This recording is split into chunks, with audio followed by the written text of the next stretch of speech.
Hello everyone, welcome to my channel. Hope everyone is having a wonderful day. Before starting the video, please go ahead and hit the subscribe button and give this video a like up. LeBron James hasn't missed a season opener since the beginning of his 23-year-long NBA career. He has led the NBA in minutes, logging 59,041, outlasting rivals and even memes about his longevity. But now, the game's ultimate constant faces something he has never had to deal with before, which is watching the season begin from the sideline.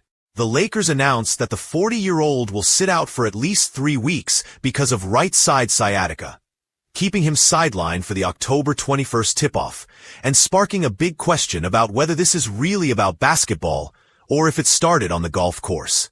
ESPN's Brian Windhorst addressed the suspicions head-on, speaking on NBA Today.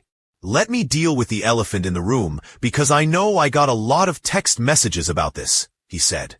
"People were asking me, was this a golf-related injury? Because LeBron played golf all summer, and sciatica is something that happens to golfers."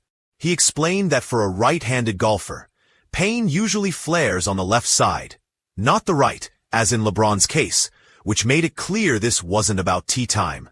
Instead, Windhorst said, "This is an injury that is related to basketball." That line cut through the rumors, but it also exposed something else. Windhorst detailed how LeBron ended last season with a knee sprain that sidelined him for 6 weeks. His offseason, instead of being a typical grind, turned into rehab and maintenance. Then came the long golf stretch with plenty of rotation, no contact, and far less conditioning than a player used to living at playoff tempo. Add 22 seasons worth of torque, and suddenly, the body sends a reminder that not even LeBron's recovery rate is immortal. Windhorst also revealed that LeBron has dealt with back issues throughout his career, including receiving epidural shots to manage lower back inflammation. The good news? He has always recovered very well from them, Windhorst said. The caution, though? The Lakers know that back injuries can be deceptive. They stick around, and if mishandled, derail entire playoff runs. So, the team's response has been deliberate. A 3 to 4 week shutdown period means no training camp reps or preseason games for the foreseeable future, and no immediate chemistry with fresh faces like DeAndre Ayton and Marcus Smart.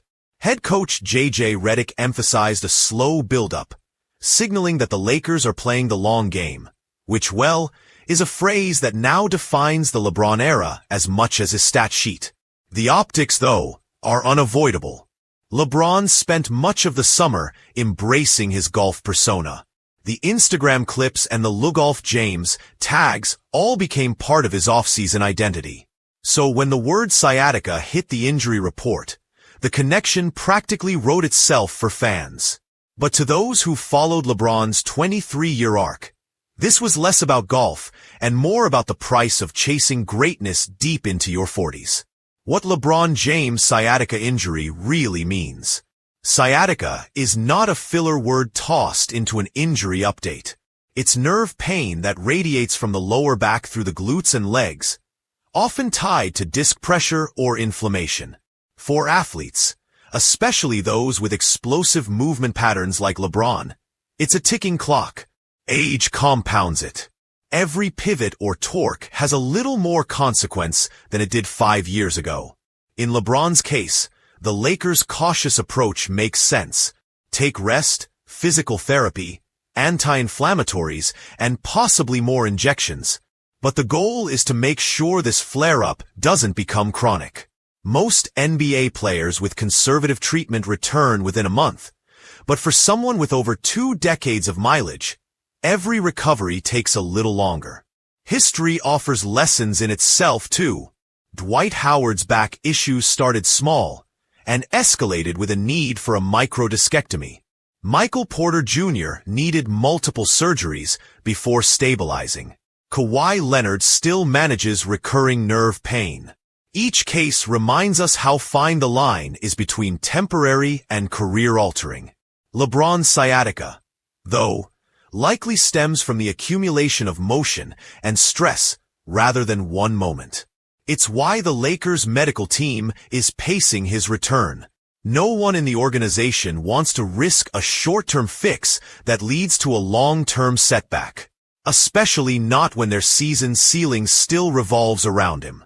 What LeBron James' absence means for the Lakers. The Lakers are built around LeBron's influential pull. Every offensive scheme bends around his decision-making, as every defensive rotation adjusts to his presence. Without him, the system looks different, and not necessarily worse, but uncertain. Redick now faces an early chemistry test with Ayton, Smart, and Luka Doncic, all expected to shoulder heavier loads. Training camp was supposed to be Redick's space, the place where his offense took shape. Instead, he's without his most important variable. "No one has got any time with LeBron," he reportedly told staff. That absence hits leadership and strategy all at once. There's also the bigger picture of LeBron's current deal, which runs through the 2026 season, with a player option for the final year. Each injury brings fresh questions about how much longer the Lakers can structure their roster around him. Financially, he's the leader. Emotionally, he's the heartbeat. But at 40, even the heartbeat needs maintenance, right? If all goes as planned, he'll return by early November. If not, expect minute restrictions and scheduled rest days to become routine. The Lakers are prioritizing spring over fall. They need LeBron healthy for April, not dominant in October. Fans predictably split into camps, but most understand that this is the trade-off for longevity. So as the season tips off without him, the question isn't just when he returns, but what he'll look like when he does.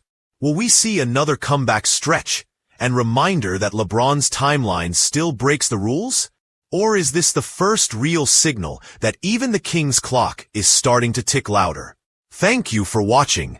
Please don't forget to hit the subscribe button, like and share. Till next time.